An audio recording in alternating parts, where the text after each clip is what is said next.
Sarah Foxwell was born on May 18, 1998, in Salisbury, Maryland. She was raised in a large household with 2 sisters and 4 brothers, while her mother also had 3 children from an earlier marriage. Eventually, Sarah's parents divorced, and her mother faced serious challenges, having to raise all the children on her own. Because she worked long hours, the kids often stayed with other relatives. Being the middle child, Sarah naturally took on the role of peacemaker, always trying to calm her siblings when they argued or fought. She had a cheerful spirit and often managed to bring everyone together. In December 2009, when Sarah was 11 years old, she went to stay temporarily with her aunt and grandparents. Since Christmas was just around the corner, her mother was picking up extra shifts in order to afford presents for all the kids.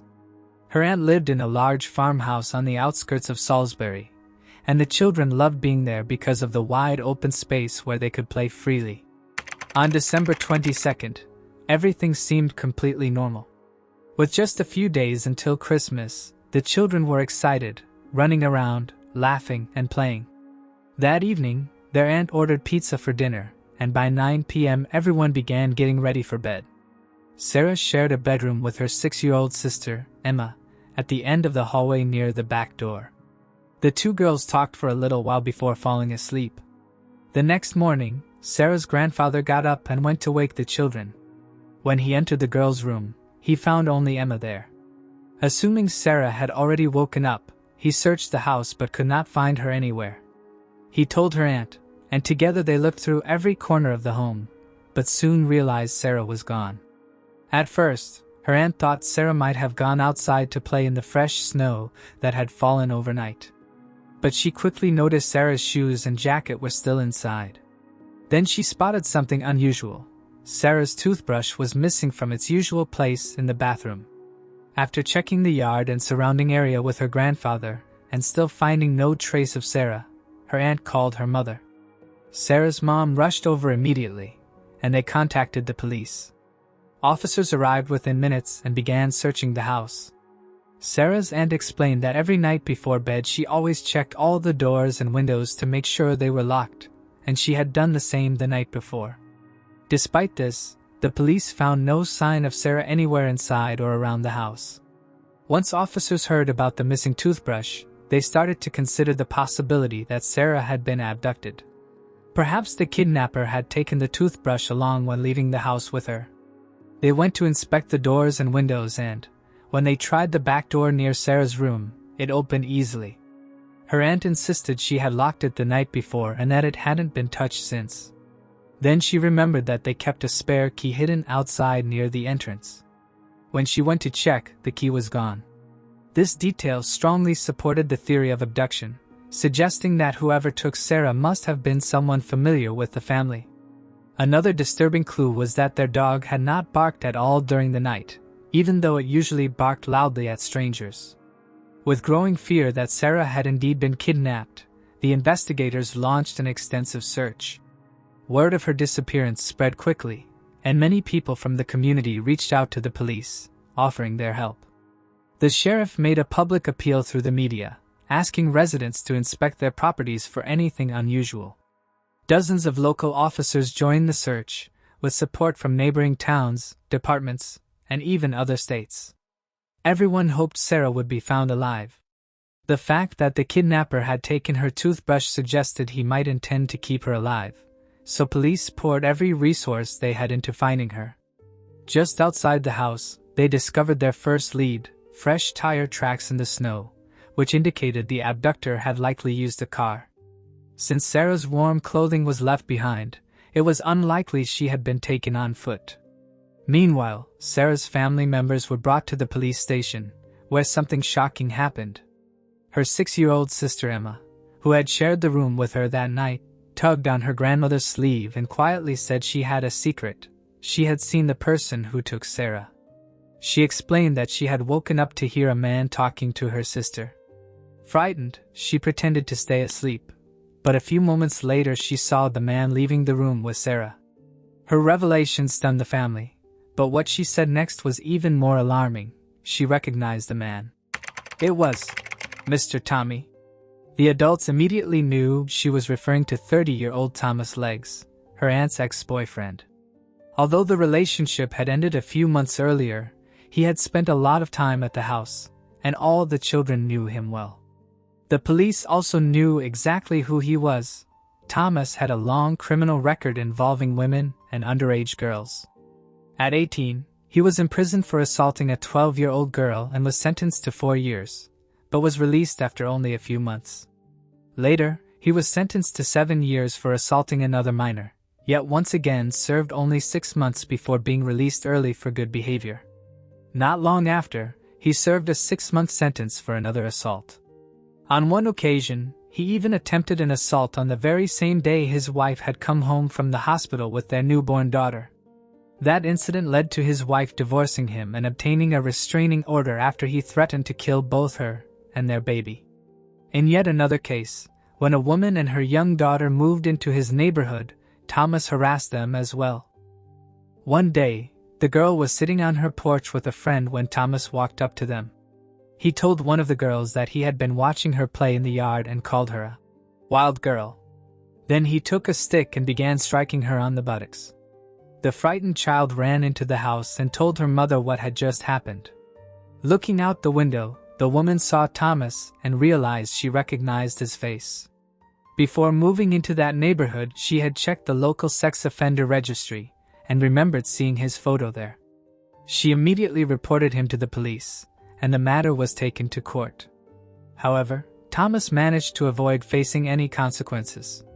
Before the trial, the woman was instructed not to mention that Thomas appeared on the sex offender list or that he had prior convictions for sexual assault. The reasoning behind this was that bringing it up might unfairly sway the jury against him. Just a few months before Sarah disappeared, Thomas was arrested once more after breaking into the bedroom of a 24-year-old woman in the middle of the night. He undressed and began pleasuring himself while standing next to her bed. Although he was caught, he was quickly released on bail.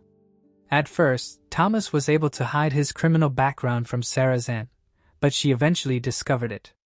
Still, he somehow convinced her that all the accusations against him were lies and that he was innocent.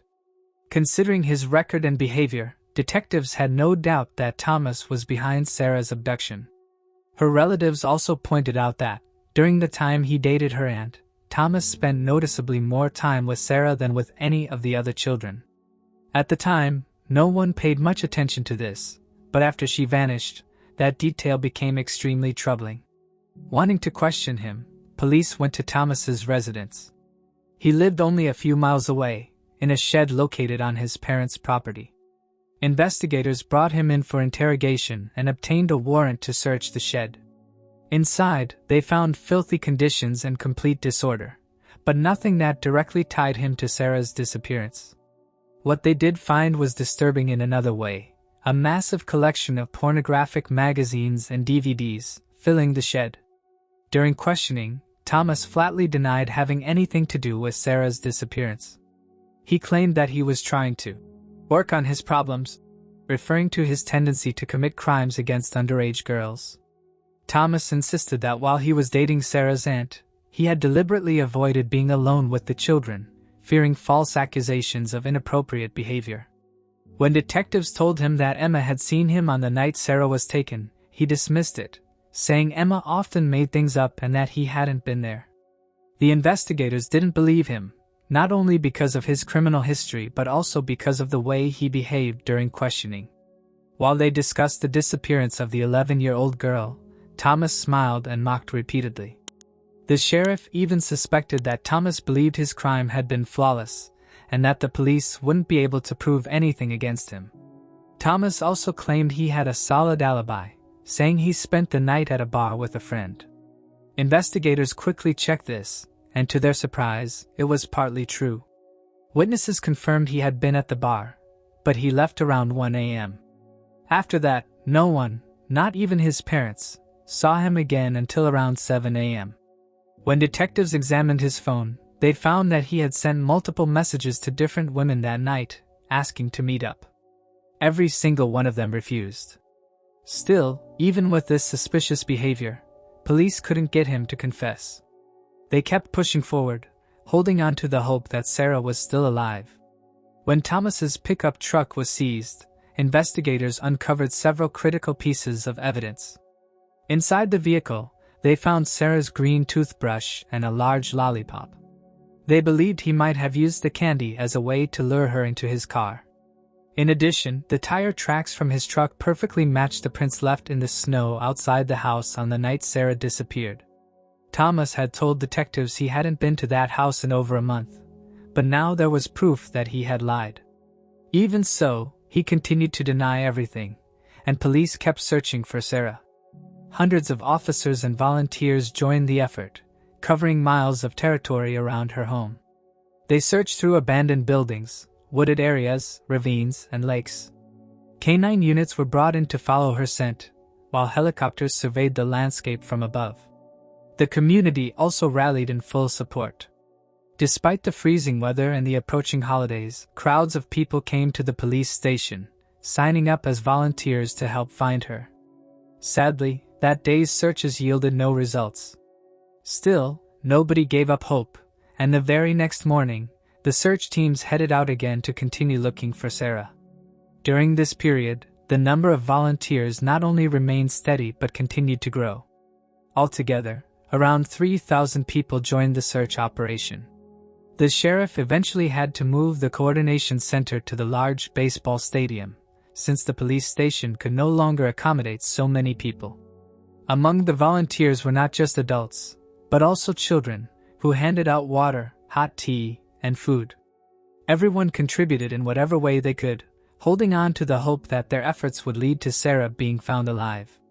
Meanwhile, investigators obtained another crucial piece of evidence linking Thomas to the crime. When he was first brought into custody, Thomas was given fresh clothing while his own garments were sent to the lab for testing. Forensic experts discovered foreign DNA on his underwear, which was then compared to Sarah's DNA taken from her belongings. The results showed a full match. Since the DNA was found on his underwear, detectives reached a grim conclusion: Thomas had sexually assaulted Sarah after abducting her. The second day of the search ended without success, and on the morning of December 25th, Christmas Day, thousands of people once again set out to look for Sarah. Despite the holiday, nobody considered abandoning the search. That same day, investigators received GPS records from Thomas's phone. Although the data did not provide precise locations, it did show which cell towers his phone had connected to. From this, police established that on the night of Sarah's disappearance, his phone had pinged 3 towers, creating a triangular zone where he must have been located. Investigators directed all efforts toward this area, which was heavily wooded and lay near the state border, about 8 miles from Sarah's aunt's home. Hundreds of people combed through the forest inch by inch, clinging to the hope of a Christmas miracle, that Sarah would be found alive. Sadly, the truth turned out to be far darker. At around 4 p.m., officers discovered Sarah's body on the ground close to the border. She was lying on her back, her arms raised upward as if reaching toward the sky. When medical examiners began their inspection, they were stunned by what they found. First, they confirmed that Sarah had been sexually assaulted. They also detected marks of strangulation but determined the attempt to kill her that way had failed. Dirt was found inside her lungs, suggesting that the perpetrator had tried to drown her in a puddle. During this ordeal, Sarah lost consciousness. Afterward, she suffered terrible burns. Experts concluded that the killer may have left her lying in the woods, gone to fetch gasoline, returned, and then set her on fire. Evidence of smoke in her lungs proved that she was still alive at the time. This detail also explained why her arms were lifted toward the sky, as this can happen when a person is exposed to fire. The unimaginable cruelty horrified everyone involved. Even seasoned detectives struggled to accept the brutality that Sarah had endured. Now that the truth was known, the authorities had one goal left: to ensure Thomas received the death penalty. Although Thomas never stopped denying everything, the amount of evidence against him was overwhelming.